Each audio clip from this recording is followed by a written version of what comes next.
This video is going to talk about graphing functions. There are times when you will be given a function and be asked to graph it on lined paper. You're given nothing else except for the function. So how do you graph it? Well, you need to get some ordered pairs up. And the best way to get ordered pairs is to pick random numbers to stand in for one of the variables, and then to figure out what the other variable would mean. The best way that I teach my kids to do this is to use three numbers for x. That's going to bother me. And the three numbers for x are 1, 0, and -1. Now we use those numbers because on a graph we have the x and y coordinate. We have the y, and then we have the x. And if you pick y or x, that doesn't necessarily mean so much, but if you pick numbers that are right around the center, then hopefully your answers will be closer to the center and you won't be graphing way out yonder. So we've picked 1 for x in one of our problems. So let's show the work and let's figure out what would y be if x is 1. So we're going to rewrite our problem, but instead of x, we're going to put in 1. Y equals 1 plus 4, so y equals 5. Let's do the same thing for when x is 0. Y equals, instead of x, we're going to put 0 plus 4. So we have y equals 4. And the same thing for -1. Y equals -1 plus 4. -1 plus 4 is 3. So we have, right here, we have numbers that we can graph by. If it's easier for you, you can look at it like this, by using ordered pairs. It's the same thing as this because ordered pairs are x, y. It's just looking slightly different. Now when we graph these, we have our grid right here. And I like to think of the grid, I'm going to keep our numbers open and try to show the grid at the same time. I like to think of these numbers as like a Mario character. And the way that we think about this is we think of run and then rise, or jump. Oops, you can't see that. There you go. So what we're going to do is we have one ordered pair. We have 1, 5. So we need to graph that on our very special lined graph whiteboard. So we're going to start off at 0, at the origin. You always start off at 0, 0. You can see that the boulder lines are the actual graph lines.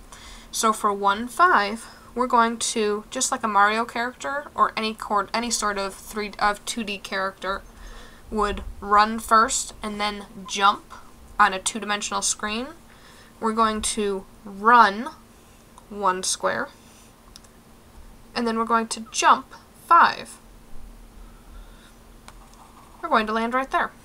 We're going to erase our pencil marks because those will get in the way. We're going to start over. Now we have 0, 4. We're going to start at the origin again. It says not to jump, not to run, so we're not going to run anywhere. And then we're going to jump or rise 4. 1, 2, 3, 4. So we have another line.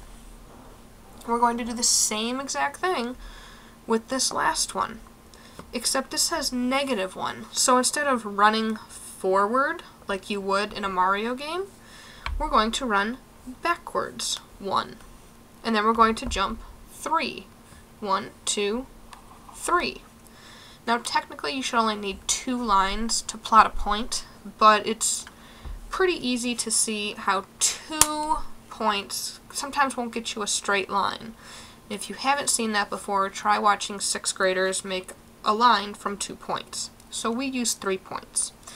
I'm going to line up my ruler with where the dots are lined up, and I'm going to do my best not to have the ruler move on the whiteboard so that we can draw a nice straight line. We're going to put arrows at the end of our line, and there we have our graphed equation. This is the same thing as this. Let's look at another example. Let's find my eraser first. Let's say, we're going to start all over from nothing. The only thing we have on our grid is the x and y to help us keep track. Let's say that we're given y equals 3x. When we have y equals 3x, we're going to make our little box again. We have x, we have y. We're going to fill in 1, 0, and -1 into our box. So we're going to fit. We know that x is 1. Well, we don't necessarily, we haven't been told that, but we're going to fill it in because we know that somewhere along the line, this line is going to run into x1. So when the x is on the 1 point, we're going to fill in the 1 here. Y equals 3 times 1. Well, 3 times 1 is 3. So y is 3. Let's put in 0 for x. Y equals 3 times 0. Y equals 0. And then let's fill in for the -1, left alone down here. Y equals 3 times -1. 3 times -1 is -3, so y equals -3. Now that we have our little box, we're going to graph it. We'll be super excited while we do it as well. So we're going to start off at our origin, like always, when x is 1, so we're going to run 1, then we're going to jump 3. 1, 2, 3. We have a point. 0, 0 tells us we don't have to go anywhere, so we have a point right at the origin. And then we're going to go down to -1, -3. That means that we're going to run backwards 1. Then we're going to, instead of jumping 3, we're going to fall down 3. 1, 2, 3. And now, all we have to do is connect the dots. And we're again going to try our hardest to do this without having the ruler, the plastic ruler slide on the plastic whiteboard. Whoops. See, there we go. We're just going to line it up, and it's not going to be exact right now because it's a little bit backwards, but it's going to be relatively close. And there we have our second line. And you always draw arrows at the end of lines because lines go on forever. You might notice that this line is different from the original line that we had. The first line that we had from the first problem looks something very close to this. The fact that some lines are steeper than others is called slope, and it's something that later on you will be looking at.